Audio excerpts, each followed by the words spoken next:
आज आपण बघणार आहोत पॉलिटी या विषयातील सर्वाधिक महत्त्वाचा टॉपिक, तो म्हणजेच केंद्र राज्य संबंध.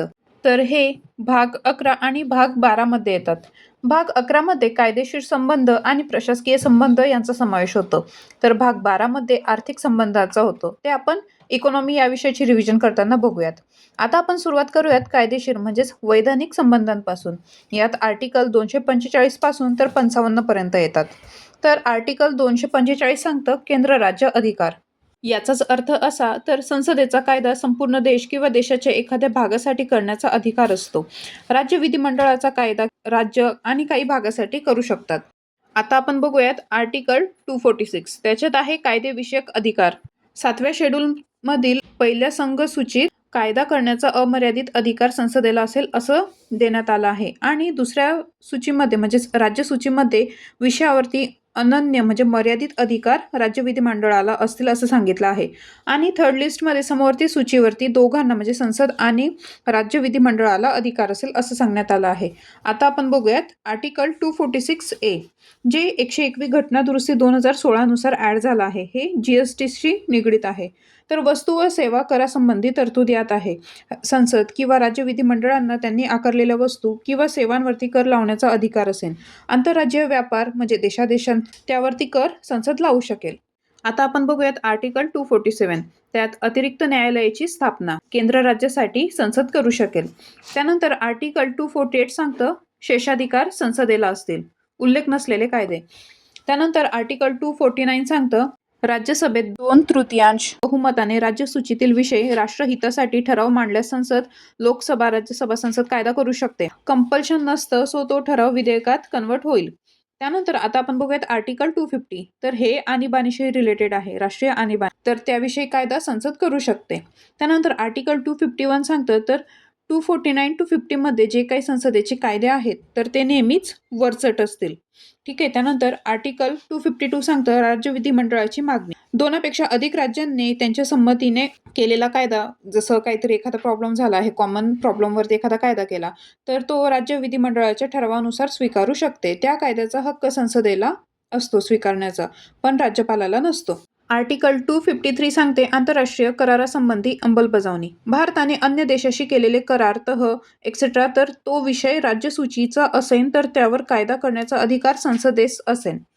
आर्टिकल 254 सांगतं संसद व राज्य विधिमंडळातील कायद्यातील विसंगती म्हणजेच समवर्ती सूचीतील विषयांवरती कायदा संसद आणि राज्य विधिमंडळ करू शकेल. पण समान विषयावरती विसंगती असल्यास त्यावर संसदेचा कायदा प्रभावी असेल म्हणजे वरचढ असेल. आर्टिकल 255 सांगतं तर त्यात शिफारस व पूर्व मंजुरी आणि संमती असते म्हणजे लोकसभेत, राज्यसभेत आणि मग संसदेत. आता आपण पुढचा भाग बघूयात, तो म्हणजेच प्रशासकीय संबंध. तर त्यात आर्टिकल येतं 256. त्यात राज्य शासनाचा निर्देश म्हणजेच डायरेक्शन. राज्याने कोणतेही अधिकार वापरताना संसद निर्मित कायद्याचे किंवा केंद्र कायद्याचे उल्लंघन होता कामा नये झाल्यास केंद्र राज्य प्रशासक निर्देश देतात. आता आपण बघूयात आर्टिकल 257. त्याच्यात आहे केंद्राचे राज्यांवरील नियंत्रण म्हणजेच राष्ट्रीयदृष्ट्या महत्त्वाचं दळणवळण साधने देखभालीस निर्देश देणे म्हणजे केंद्र शासन देईल ते निर्देश. आता या सर्वांमध्ये सगळ्यात महत्त्वाचा आर्टिकल आहे ते म्हणजेच आर्टिकल 258. त्यात राज्यांना अधिकार प्रदान करण्याचा संघ राज्यांना अधिकार असेल. तर आर्टिकल 258(1) काय सांगतं राष्ट्रपती राज्य सरकारच्या संमतीने केंद्र सरकारची कोणतीही प्रशासकीय कामे राज्याला सोपवू शकतात. आर्टिकल 258(2) सांगतं संसद कायद्याद्वारे केंद्राचे कोणतेही कामे राज्य सरकार किंवा राज्य अधिकाऱ्याकडे सोपवू शकतात. त्यानंतर आर्टिकल 258(3) सांगतं राष्ट्रपती किंवा संसदेने सोपवलेल्या कोणत्याही कार्याच्या पूर्ततेसाठी लागणारा एक्स्ट्रा खर्च केंद्र शासन देते.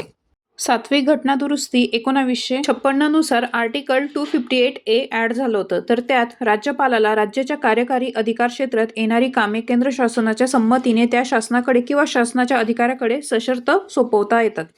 आर्टिकल 259 सांगते तर ते रद्द झाले आहे किंवा निरसित झाले आहे. त्यानंतर आता अजून एक महत्त्वाचं आर्टिकल आहे ते म्हणजेच 260. त्यात शासनाने भारताच्या राज्यक्षेत्राचा भाग नसलेला एक्झाम्पल नेपाळ कोणत्याही राज्यक्षेत्राच्या गव्हर्नमेंट बरोबर करार करून त्या क्षेत्राची शासकीय, वैधानिक, न्यायिक कार्ये स्वीकारता येतात. त्यानंतर मोस्ट इम्पॉर्टंट आर्टिकल आहे ते म्हणजेच 261. त्यात केंद्र व राज्य शासन यांच्या सार्वजनिक कृती, रेकॉर्ड व न्यायिक कार्यवाही यांना भारताच्या राज्यक्षेत्रात संपूर्ण विश्वासार्हता देणार. भारताच्या राज्यक्षेत्रातील कोणत्याही भागात दिलेले अंतिम निर्णय किंवा आदेश त्या राज्यक्षेत्रात अंमलबजावणी योग्य असतील. आता आपण बघूयात आर्टिकल 262. त्यात आंतरराज्यीय नद्यांचा किंवा नदी खोऱ्यांतील पाण्यासंबंधीचा अभिनिर्णय आहे. 2 किंवा जास्त राज्यांत नदीवाद झाल्यास तो वादनिवाडा संसद करेल साधा विधेयक वापरून. तर त्या साध्या विधेयकामध्ये आंतरराज्यीय नदी जल विवाद अधिनियम 1956 किंवा पाणी तंटा अधिनियम 1956 वापरण्यात येईल.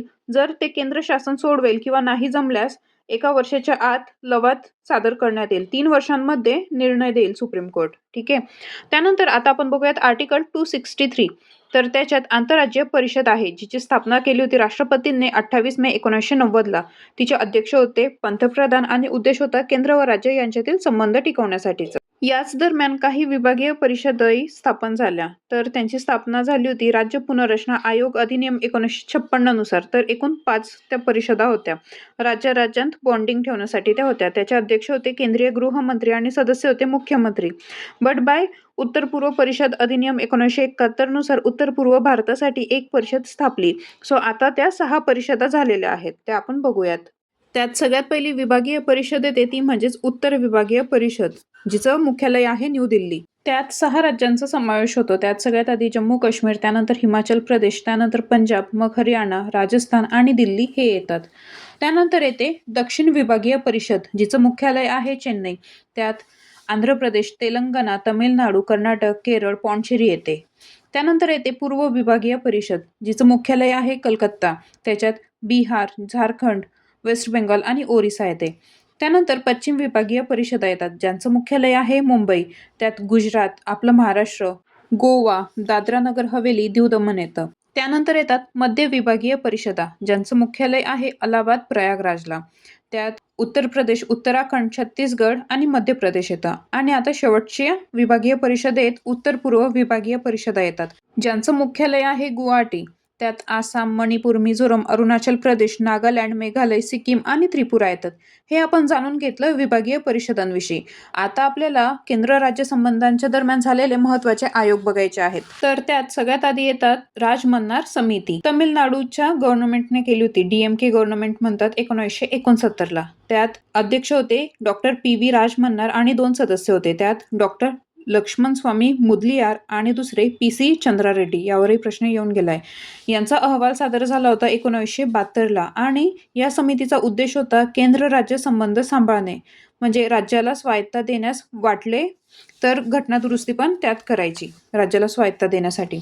तर ह्या समितीच्या काही शिफारशी पण होत्या. तर त्यात केंद्र शासनाने या समितीच्या शिफारशीकडे दुर्लक्ष केले होते. त्यात शेषाधिकार राज्यांना देणे, संघ किंवा समवर्ती सूचित काही विषय राज्य सूचित टाळावे, मंत्रिमंडळ वैयक्तिकरित्या राज्यपालाला जबाबदार असल्याची तरतूद काढणे, नियोजन आयोग बरखास्त करून त्याऐवजी वैधानिक संस्था स्थापने, आंतरराज्यीय परिषदेची स्थापना करणे, वित्त आयोग कायमस्वरूपी संस्था करणे, अखिल भारतीय सेवा रद्द करणे, राष्ट्रपती राजवटी संदर्भात सर्व तरतुदी काढणे, यांवर प्रश्न येऊ शकतो.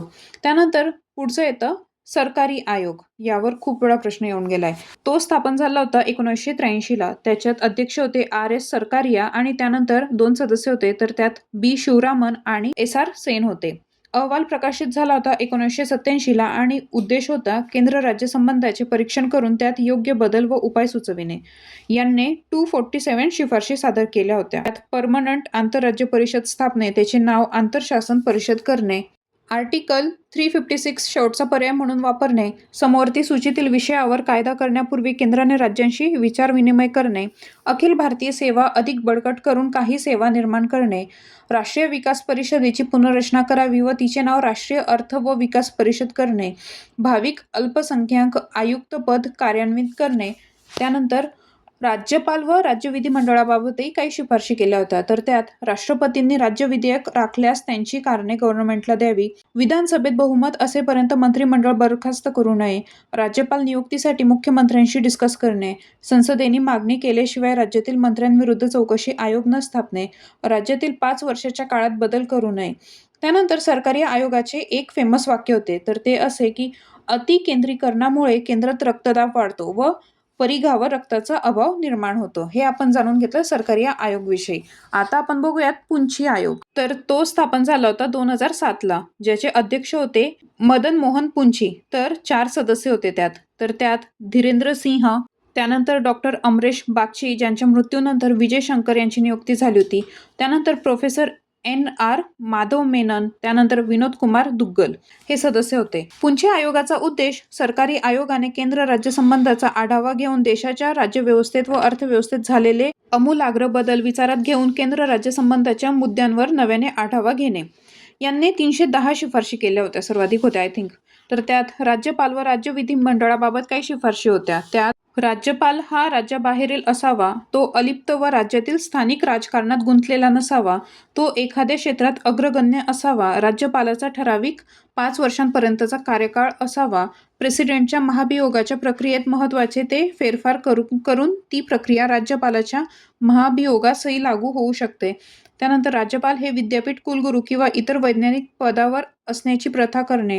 राज्य विधिमंडळाने संमत केलेल्या विधेयकाबाबत राज्यपालाने 6 महिन्यांमध्ये निर्णय घेऊन मान्यता देणे किंवा राष्ट्रपतींच्या विचारार्थ राखून ठेवावे. तर या काही पुंछी आयोगाच्या शिफारशी होत्या. आता आपल्याला बघायच्या आहेत संघसूची, समवर्ती सूची आणि राज्यसूची.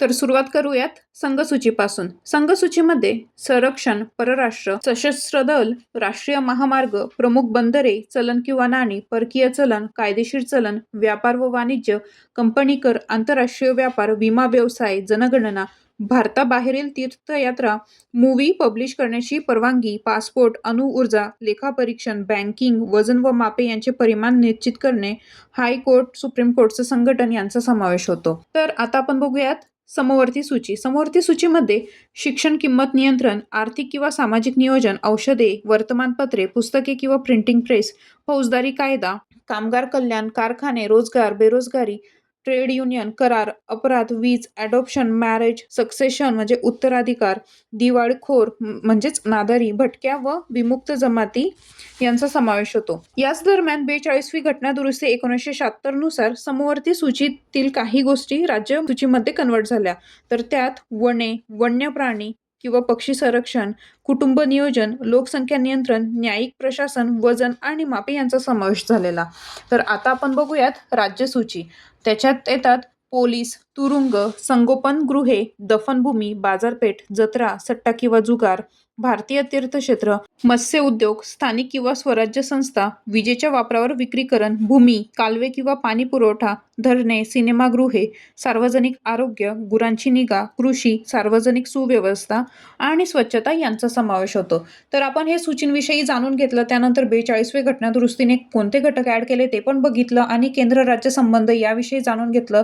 त्यासोबत विभागीय परिषदा आणि त्यासोबतच विविध समित्या आणि आयोग बघितले.